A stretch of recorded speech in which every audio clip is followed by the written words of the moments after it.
2026 का बजट और मार्केट एकदम से क्रैश। आज हम बात करेंगे पैसा, शेयर मार्केट, इन्वेस्टमेंट और इकोनॉमी की गहराई से, डीप एनालिसिस और डेटा के साथ। 1 फरवरी 2026 का दिन इतिहास में दर्ज हो गया। रविवार को special trading session. Finance minister Nirmala Sitharaman ने अपना 9वां यूनियन बजट पेश किया, लेकिन बजट खत्म होते ही मार्केट में तूफान आ गया। सेंसेक्स 1547 पॉइंट्स गिरकर बंद हुआ, करीब 1.9% की गिरावट। निफ्टी 50 495 पॉइंट्स नीचे आया, 24,825 पर बंद। शॉकिंग, एकदम से 10 लाख करोड़ से ज्यादा का मार्केट कैप मार्केट से गायब। क्यों हुआ ये क्रैश? बजट अच्छा था या बुरा? क्या ये सिर्फ शॉर्ट टर्म झटका है या लॉन्ग टर्म इंपैक्ट? आज हम इस वीडियो में डीप एनालिसिस करेंगे, डेटा के साथ, स्टेप बाय स्टेप बजट के हर बड़े ऐलान को कवर करेंगे, अच्छे बुरे पॉइंट्स बताएंगे और बताएंगे कि आपका पैसा कैसे सुरक्षित रखे। तो वीडियो को लाइक करो, शेयर करो अपने इन्वेस्टर ग्रुप में और सब्सक्राइब करके बेल आइकन दबाओ, क्योंकि ऐसे डिटेल ब्रेकडाउन रोज नहीं मिलते। नमस्कार दोस्तों, हमारे YouTube channel one India one voice पर मैं भावेश झा आप सभी का स्वागत करता हूं। दोस्तों, सबसे पहले मार्केट का रिएक्शन देख लो। बजट स्पीच के दौरान ही सेलिंग शुरू हो गई। ब्रोकरेज स्टॉक जैसे angel one, grow, BSE, MCX 10 से 18% तक गिर गए। क्यों? ऐसा क्यों हुआ? क्योंकि मुख्य वजह है एसटीटी, सिक्योरिटी ट्रांजैक्शन टैक्स में हाइक। लेकिन पहले बजट के पॉजिटिव साइड देखते हैं, क्योंकि लॉन्ग टर्म में ये काफी मजबूत लग रहा है। फाइनेंस मिनिस्टर ने 3 कर्तव्य बताए विकसित भारत के लिए। पहला, इकोनॉमिक ग्रोथ को एक्सेलरेट और सस्टेन करना। दूसरा, लोगों की एस्पिरेशंस पूरी करना, स्किल्स, जॉब, ह्यूमन कैपिटल। तीसरा, सबका साथ सबका विकास, inclusive growth. Fiscal discipline, fiscal deficit 4.3 of GDP पर रखा गया है, पिछले साल 4.4% था। डेब्ट टू जीडीपी 2031 तक 50% का टारगेट रखा गया है।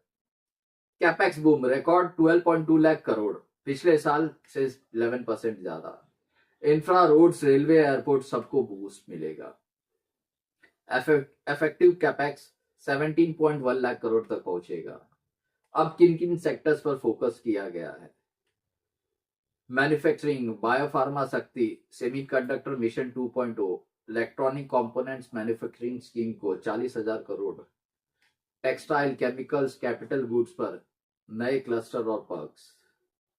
रेयर अर्थ मिनरल्स में ओडिशा, केरल, आंध्र, तमिलनाडु में कॉरिडोर बनने की उम्मीद है। डेटा सेंटर्स, फॉरेन कंपनियों को 2047 तक टैक्स हॉलिडे। एआई और क्लाउड को बूस्ट। टूरिज्म, नॉर्थ ईस्ट, बौद्ध साइट्स, पूर्वोदय में integrated east coast industrial corridor. अब बात करते हैं एग्रीकल्चर की। कोकोनट प्रमोशन स्कीम, कोको और कैश्यू को ग्लोबल ब्रांड बनाना। लाइफ स्टॉक में एंटरप्रेन्योरशिप। डिफेंस में बजट बढ़ाया गया है, लेकिन एक्सपेक्टेशन से कम लग रहा है। ये सब लॉन्ग टर्म में जॉब्स, मैन्युफैक्चरिंग, एक्सपोर्ट्स बढ़ाएंगे। पीएम मोदी ने कहा ये बजट युवाओं और एम्प्लॉयमेंट के लिए हिस्टोरिक है। अब आते हैं मुख्य मुद्दे पर। मार्केट क्यों क्रैश हुआ? पहली और सबसे बड़ी वजह एसटीटी, सिक्योरिटी ट्रांजैक्शन टैक्स में भयंकर बढ़ोतरी सबसे बड़ी वजह है। फ्यूचर एंड ऑप्शंस ट्रेडिंग पर एसटीटी हाइक, फ्यूचर्स पर 0.02% से बढ़कर 0.05%, 150% की बढ़ोतरी हुई। ऑप्शंस प्रीमियम पर 0.1% से 0.15%, ऑप्शंस एक्सरसाइज पर 0.125% से 0.15%। ये 1 अप्रैल 2026 से लागू होंगे। सरकार का कहना है स्पेकुलेशन कम करना, छोटे रिटेल ट्रेडर्स को भारी लॉस से बचाना।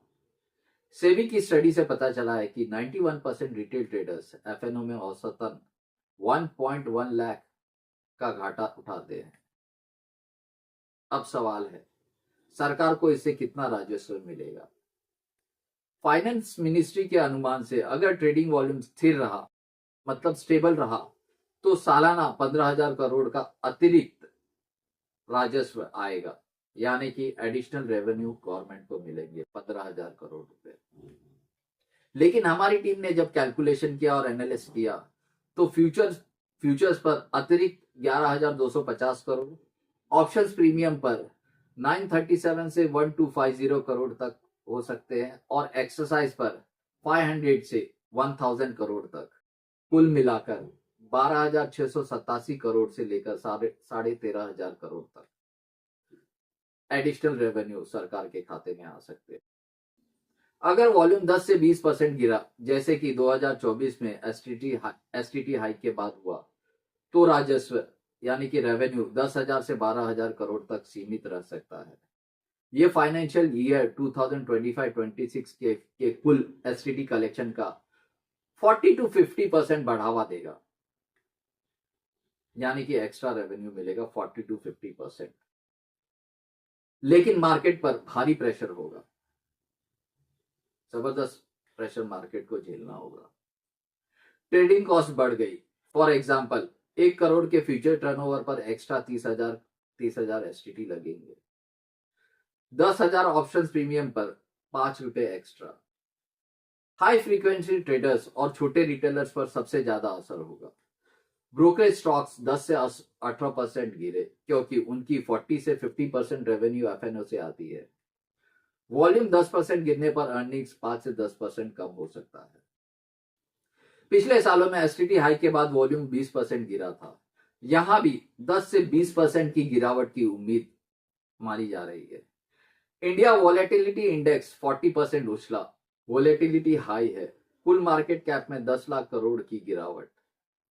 ब्रोकरेज और एक्सचेंज एनएसई बीएसई की अर्निंग 10 से 15% प्रभावित हो सकती है। अगर वॉल्यूम 20% गिरा तो ब्रोकरेज सेक्टर की मार्केट वैल्यू 50,000 से लेकर 1 लाख करोड़ तक कम हो सकती है। दूसरी बड़ी वजह, कैपिटल गेन टैक्स में कोई राहत नहीं। मार्केट को उम्मीद थी एलटीसीजी और एसटीसीजी कम होगा या इंडेक्सेशन रिटर्न आएगा, लेकिन कुछ हुआ नहीं, उल्टा एसटीटी बढ़ गया। ट्रेडिंग कॉस्ट ऊपर, इन्वेस्टर ने बेचना शुरू कर दिया मार्केट में। तीसरी वजह, फॉरेन इन्वेस्टर को आकर्षित करने का कोई बड़ा ऐलान नहीं। एफआईआईएस पिछले महीनों में अरबों डॉलर निकाल चुके। डॉलर के मुकाबले रुपया प्रेशर में है। बजट में कोई बड़ा एफडीआई बूस्ट या फॉरेन इन्वेस्टर पैकेज नहीं। सेंटिमेंट्स खराब हो गए। चौथी वजह, कुछ सेक्टर्स में डिसअपॉइंटमेंट्स। डिफेंस स्टॉक गिरे, आवंटन 19 से कम। बायबैक पर टैक्स चेंज, अब बायबैक प्रोसीड्स को कैपिटल गेन्स की तरह tax. PSU bank stocks down, government borrowing high. यह सब मिलाकर knee jerk reaction, panic selling. India volatility index 40% उछला, वॉलेटिलिटी हाई है। शॉर्ट टर्म में वॉलेटिलिटी रहेगी। एफएनओ ट्रेडर्स को कॉस्ट ज्यादा, ब्रोकरेज सेक्टर प्रेशर में रहेगा। लेकिन लॉन्ग टर्म के लिए यह बजट बहुत ही पॉजिटिव लग रहा है। कैपेक्स से इंफ्रा बूम, जॉब्स ग्रोथ होंगे।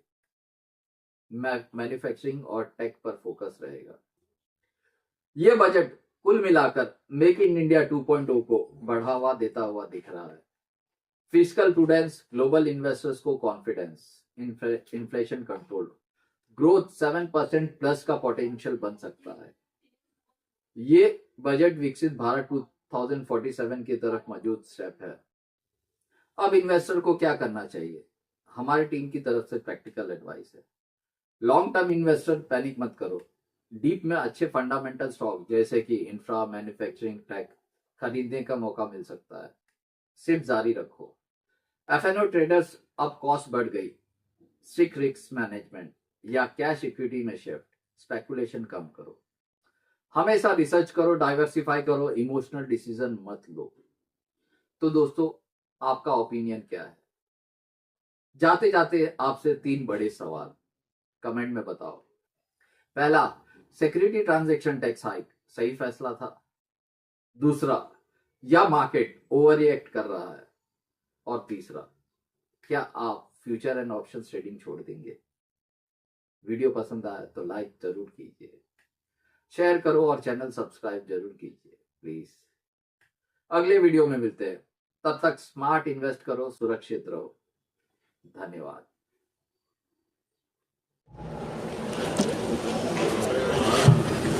Sir, with your permission, I rise to lay on the table a copy each of the following papers, Hindi and English versions, under Article 281 of the Constitution, Report for 2026 to 2031, Volume 1, Main Report of the 16th Finance Commission.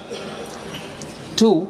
Report for 2026-2031, Volume 2, Annexures of the 16th Finance Commission. Number 3. Explanatory memorandum as to the action taken on the recommendations contained in the above report. Item number 2, माननीय वित्त मंत्री Nirmala Sitharaman ji.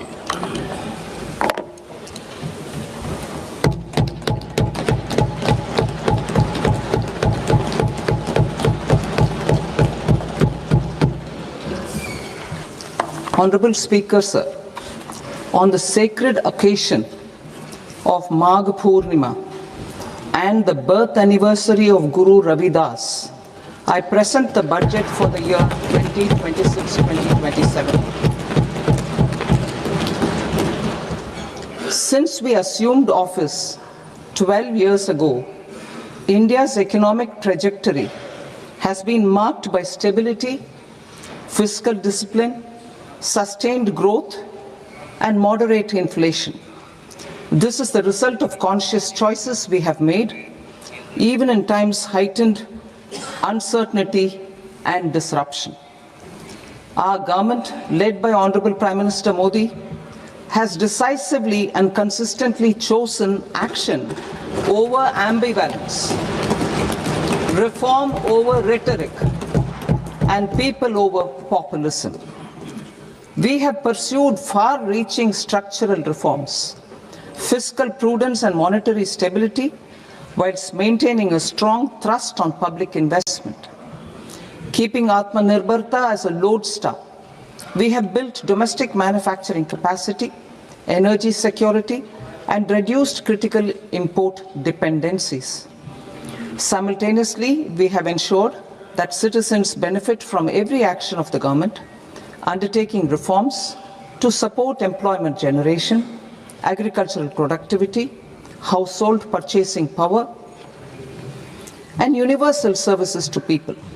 These measures have delivered a high growth rate of around 7% and helped us make substantial strides in poverty reduction and improvement in the lives of our people. Today, we face an external environment in which trade and multilateralism are imperiled and access to resources and supply chains are disrupted. New technologies are transforming production systems while sharply increasing demands on water, energy, and critical minerals. India will continue to take confident steps towards Viksit Bharat, balancing ambition with inclusion. As a growing economy with expanding trade and capital needs, India must also remain deeply integrated with global markets, exporting more and attracting stable long-term investment. As I begin Part A, I want to express my gratitude to the people for standing firmly with us as we forge our way together towards becoming one of the largest economies of the world.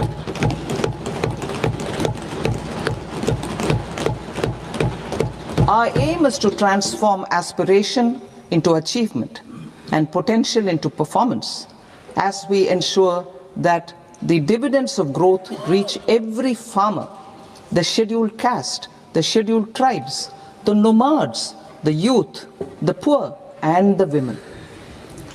In Viksit Bharat Young Leaders Dialogue 2026, several innovative ideas were shared with our Prime Minister, which have inspired many of the proposals, making this a unique Yuva Shakti-driven budget.